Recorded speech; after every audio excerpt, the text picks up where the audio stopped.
Hi, welcome to Scriptures Unveiled with Ebony and Ivory. Thank you for joining us. Last time we talked that in the new that there's no need to fast anymore. We were in Mark 2:18 through 20. So basically, to recap, Jesus was saying that as long as they have the bridegroom with them, they cannot fast. And it's not that it's saying they cannot, but once the day will come that the bridegroom is taken away from them, then they will fast in that day. But that day means that when they still see outwardly, like God and everything on the outward, then in essence they're fasting because they're feeling this separation. And in actuality, to fast in the new means you're feeling spiritually a separation. Yeah. So as long as you feel that oneness within, that comes from within, it can't be experienced outwardly, it has to come from within. Then, and you're with the bridegroom, then you cannot fast. So fasting is actually a sign saying that we feel separated from God. Yes. Versus, it's like a religious practice because we're feeling that separation. Yep, you're seeing God outside yourself. Yes. And so you can be gorging, you can be fasting, you can be eating, drinking, whatever. But if you're still seeing God on the outside, then, up there somewhere. Yeah. Or, here. Then you're fasting. You're fasting. And that is not a good thing. No. We want to be one and understand we are one. No, it's not with God. needed. You don't need to fast in this day and age. Yes, because there's no more separation. Right. It's actually revealing that separation that's there. They don't know is there, but it's there. Yes. And so we wanted to get into the Daniel fast because we were talking about fasting, and that's fast that a lot of people do, outward, natural, physical fast. Like the beginning of the year. Yeah, sometimes. because they go back to the old again, and they see it literally and feel like this is what they need to follow in order to get God closer. See, right there, it's separation. Yes. And then when we take this, we're going to really see the allegory and the spiritual reality, because some people take Daniel fast literally at face value. Exactly. And that's how a lot of people literally read the stories in the Bible like a book. Right. But it's mysteries behind it. Mysteries. So we're going to get into the mysteries. So we're going to start with we're going to indulge in it. Daniel 1 verse 1. So so we're going in Daniel 1 leading up to the fast. And so what we find is that Nebuchadnezzar, who is the king of Babylon, has besieged Jerusalem. So now he's the king and the city of Babylon is taking over.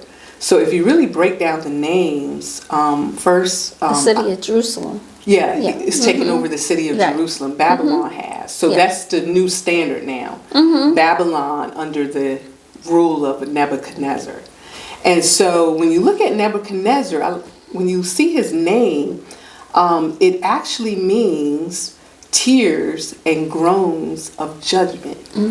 That is the meaning in Hebrew of his name. So what you're seeing is mankind, because Jerusalem is a picture of us spiritually, being one with God. So mankind has fallen under the judgment of this world. Wow, Nebuchadnezzar is like a picture of the world and how they judge. And it's with tears and groans because judgment has come upon us, that is not the judgment of God. Yes. And then when you look at Babylon in Hebrew means confusion.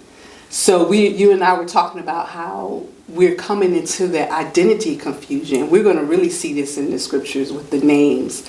So, so you're seeing Jerusalem, and Jerusalem in Hebrew means city of peace. So what you're seeing is that mankind, where we're known to be peace, is coming under a worldly judgment, and that's going to cause us to have an identity confusion, which is the name of Babylon. Right. So this is where we are.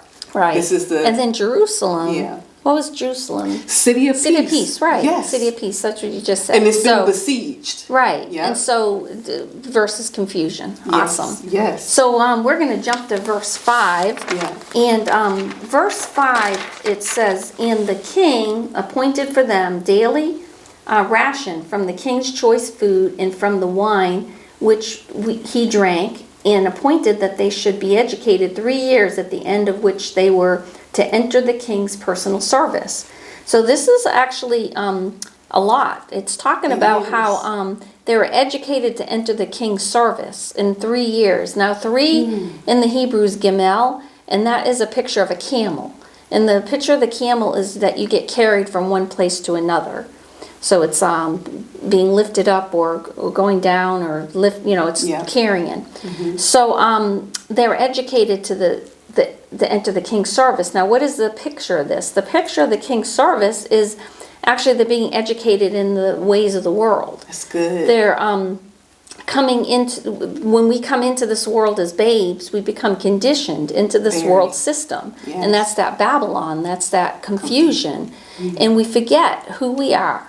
Yes. And we come under judgment. Yes. Under that tree of the knowledge of good and evil. Yes, where there's groan and tears. Yeah. And you're right, for 3 years they were educated, meaning they were conformed.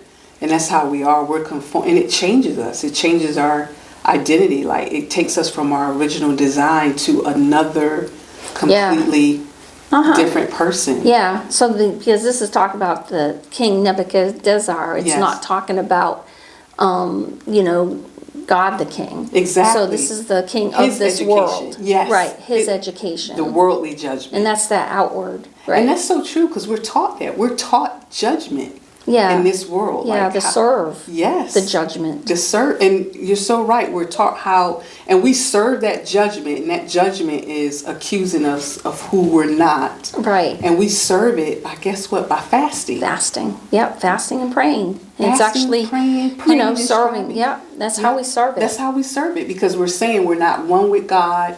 We're divided. We're not. We're separated. He's distant. Right. So to serve that judgment, which is the judgment of the world, we're going to fast to get closer. We're going to strive in praying, hoping He hears us. That's that separation again. We're going to get that prayer that gets through. That separation. It's separation. It makes you work. Yeah. So next time we're going to actually go through the names. We're going to go into the next scriptures. And so we're going to have another part. Yes. And so thank you for watching. Thank you. And remember to subscribe. Hit the like button and make a comment. Thank you.